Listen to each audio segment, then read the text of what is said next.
Este fin de semana, el Colegio de la Frontera Norte y la Comisión Nacional de Derechos Humanos presentaron el informe Migrantes haitianos y centroamericanos en Tijuana, Baja California, 2016-2017, políticas gubernamentales y acciones de la sociedad civil.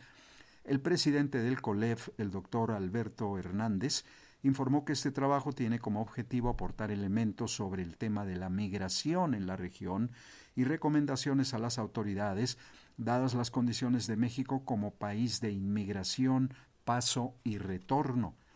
La doctora María Dolores París del COLEF fue una de las encargadas de presentar el informe y nos comparte las líneas generales de esta investigación.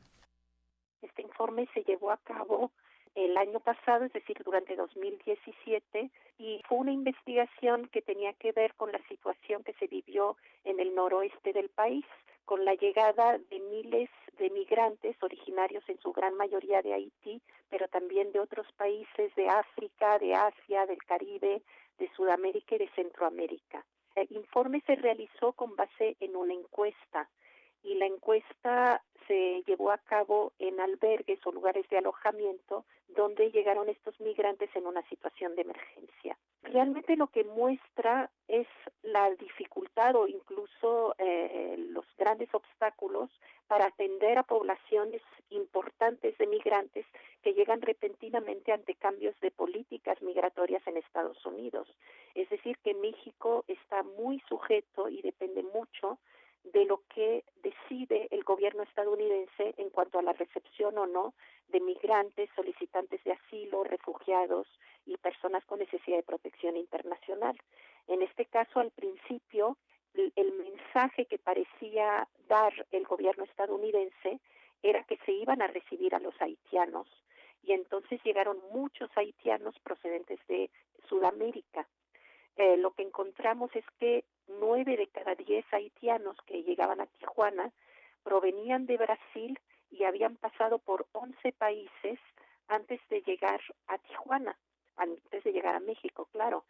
Y había sido un viaje no solo extenuante, muy peligroso, en el que perdieron la vida muchos, y realmente, digamos, de necesidad de protección y también de falta de oportunidades ante la crisis que se presentaba en Brasil.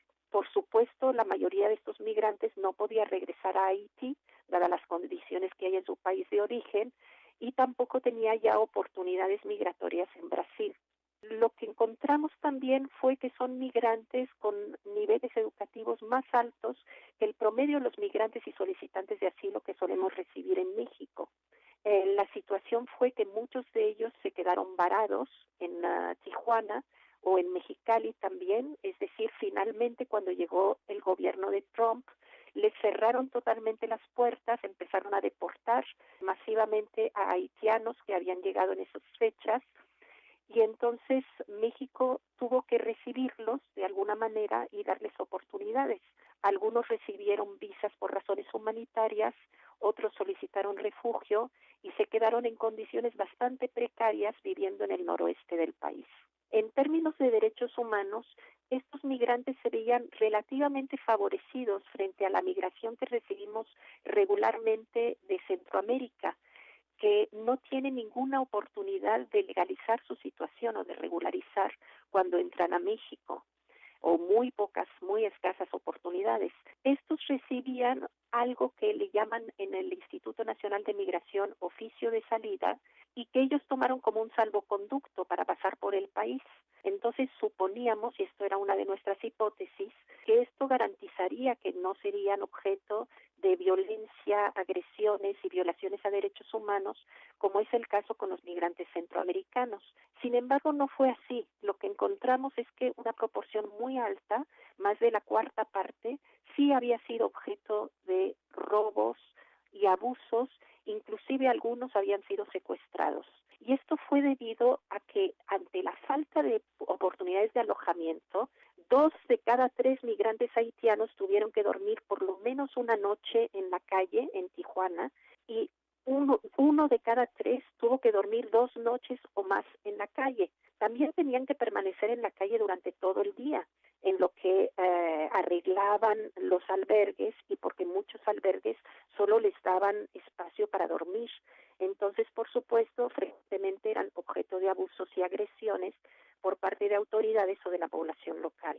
Entonces, estamos en una situación en la que México se tiene que preparar, dado que tenemos un aumento permanente de solicitudes de asilo en nuestro propio país, de solicitudes de la condición de refugiado, y no tenemos las condiciones infraestructurales ni las políticas públicas para responder a esta situación. Nuestra gran ventaja, y es lo que muestra el informe, es una sociedad civil, particularmente en el noroeste del país, muy fuerte, con muchas organizaciones y mucha solidaridad. Sin embargo, esto es insuficiente, dado justamente la falta de recursos de la mayoría de estas organizaciones y que la respuesta más fuerte tendría que venir de donde no vino, es decir, de las instituciones del Estado. Para Radio Educación, desde Tijuana, María Dolores París Pombo, profesora investigadora del Departamento de Estudios Culturales del Colegio de la Frontera Norte.